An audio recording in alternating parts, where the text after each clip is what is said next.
Hi everyone. ఈరోజు సేమియా recipe ఎలా ప్రిపేర్ చేసుకోవాలో మీకు ఈ వీడియోలో చూపిస్తాను. అది కూడా బెల్లంతో చేసే సేమియా.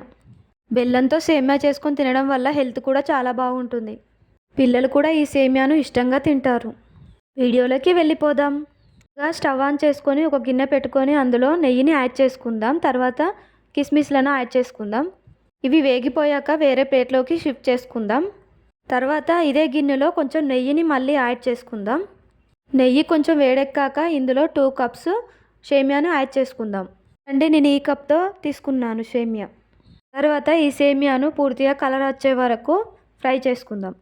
చూడండి, ఈ విధంగా కలర్ వచ్చాక మొత్తం ఫ్రై చేసుకున్నాక మనం ఒక చెంబుతో వాటర్ తీసుకొని ఇందులో యాడ్ చేసుకుందాం. ఇలా వాటర్ యాడ్ చేసుకున్న తర్వాత బెల్లాన్ని ఇందులో యాడ్ చేసుకుందాం. నేనైతే బెల్లం ఏ కప్పుతో అయితే సేమియా తీసుకున్నానో అదే కప్పుతో 1 కప్పున్నర బెల్లాన్ని యాడ్ చేసుకుంటున్నాను. తర్వాత బెల్లం కరిగే వరకు సేమియా ఉడికిపోయే వరకు మరిగించుకోవాలి. హై ఫ్లేమ్లో పెట్టుకొని మరిగించుకుందాం. చూడండి, ఈ విధంగా ఉడికిపోయే వరకు మనం గ్యాస్ హై ఫ్లేమ్లో పెట్టుకొని తర్వాత స్లిమ్లో పెట్టేసుకుందాం. ఈ విధంగా వచ్చే వరకు. తర్వాత ఇందులో కొంచెం యాలకులను యాడ్ చేసుకుందాం. తర్వాత ఒక గ్లాసెడు మరిగించుకున్న పాలను ఇందులో యాడ్ చేసుకుందాం. ఇలా పాలు యాడ్ చేసుకొని ఒకసారి కలుపుకొని ఇందులో మనం తీసుకున్న కిస్మిస్లను బాదంను చిన్న చిన్నగా కట్ చేసుకొని ఇందులో యాడ్ చేసుకోవాలి. గ్యాస్ ఆఫ్ చేసుకుంటే సరిపోతుంది. చూడండి, ఎంతో టేస్టీ అయిన బెల్లంతో చేసే సేమియా ఉప్మా రెడీ అయిపోయింది.